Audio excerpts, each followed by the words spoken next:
बिस्मिल्लाहिर्रहमानिर्रहीम। अस्सलाम वालेकुम स्टूडेंट्स, आपको बाकमाल उर्दू चैनल पर खुश आमदीद।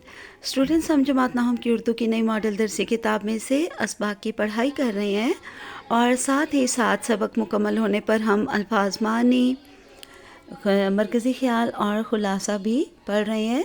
अब हमारा सबक नंबर 5 कलीम और मिर्ज़ा ज़ाहिरदार बेग मुकम्मल हो चुका है। तो आज हम इस सबक नंबर 5 कलीम और मिर्ज़ा ज़ाहिरदार बेग के जो कि डिप्टी नज़ीर अहमद ने लिखा है, यहाँ पे इनके मुसन्निफ़ के हालात ज़िंदगी भी देख लीजिए। और इस सबक के अब हम मुश्किल अल्फाज के मानी देख लेते हैं।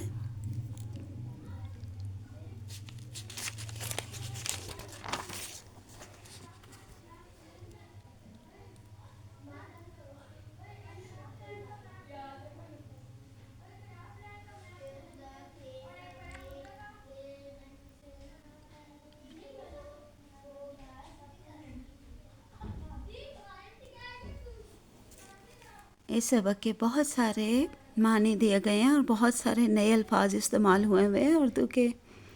आपने इनके मानी बहुत अच्छी तरह से याद करने हैं।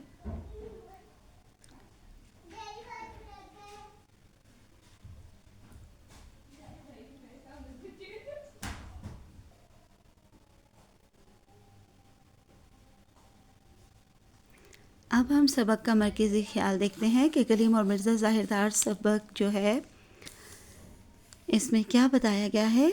डिप्टी नज़ीर अहमद के नावलों में मकसदियत पाई जाती है, यानी कि कोई मकसद जो है वो ज़रूर उसमें पाया जाता है।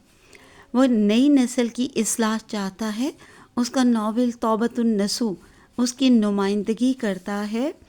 कलीम और मिर्ज़ा ज़ाहिरदार बेग के किरदार से वो साबित करना चाहता है कि वालिदैन की नसीहतों पर अमल करना चाहिए, वरना बहुत से मसाइल का सामना करना पड़ सकता है।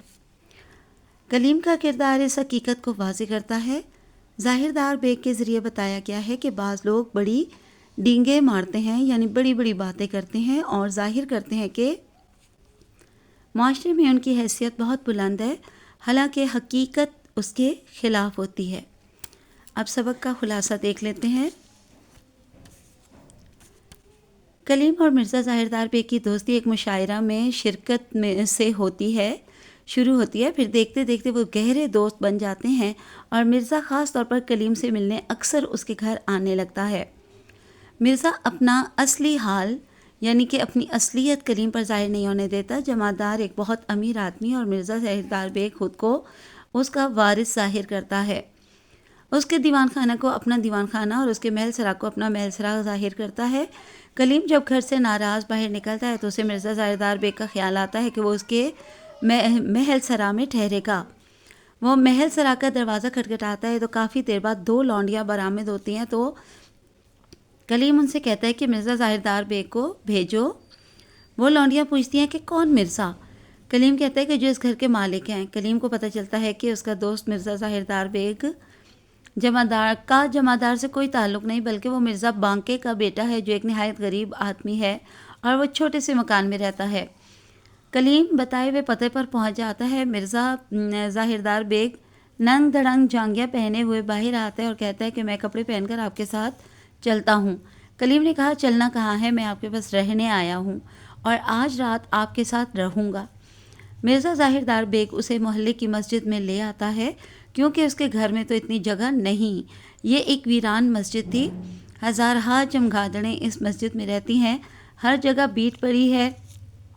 मिर्ज़ा साहब बड़ी देर से मस्जिद आए और अपनी बीवी की बीमारी का बहाना किया और इसके लिए बिछौना वगैरह भेजने का कहता है। कलीम का कहना है कि आपने तो ख़ुद को बड़ा अमीर ज़ाहिर किया था, ये क्या मामला है? उसने कहा कि जमादार साहब ने तो मुझे अपना मुतवन्ना यानी कि अपना लेपालक बेटा बनाया था, लेकिन बाद में लोगों ने मुझे मेरे हक़ से महरूम कर दिया। मस्जिद में रोशनी का भी इंतज़ाम नहीं था। कलीम को सख्त भूख लग जाती है, लेकिन मिर्ज़ा ज़ाहिरदार बेग उसके लिए चदाई बड़बोंजस के यहाँ से चने की दाल ले आता है, जिसे कलीम को भूख की वजह से खाना पड़ा। इस पर मिर्ज़ा ज़ाहिरदार बेग चनों की बड़ी तारीफ़ करता है। कलीम रात मस्जिद में गुजारता है। सुबह जब बेदार होता है तो कोई उसके जूते और बिछौना वगैरह ले उड़ता है, यानी चोरी करके ले जाता है। مسجد میں پانی نہیں، پانی کے لیے مرزا ظاہردار بیگ کے گھر جاتا ہے تو اپنا تعارف کراتا ہے۔ وہ فوراً اپنے بچھونے کے بارے میں پوچھتے ہیں۔ جب وہ کہانی سناتا ہے تو گھر والے کہتے ہیں کہ پکڑ لو، جاننے نہ پائے، اس نے بچھونا چوری کیا ہے۔ پولیس کلیم کو پکڑ کر لے جاتی ہے۔ جب کلیم اپنا تعارف کرواتا ہے تو پولیس کو اس کا یقین نہیں کرتی۔ آخرکار پولیس آفیسر سپاہیوں کے ساتھ اس کے باپ کے گھر بھیجتا ہے۔ جب ثابت ہوتا ہے کہ یہی کلیم صاحب ہیں جو نسو معزز شخص کے بیٹے ہیں اور مشہور شاعر ہیں تو پولیس واپس آ جاتی ہے۔ یہ حلیت دیکھ کر کلیم کا باپ بڑا غمگین ہوتا ہے اور کلیم بڑا شرمندہ ہوتا ہے۔ تو چلیے آج کے لیے اتنا کافی ہے۔ اللہ حافظ، فی امان اللہ۔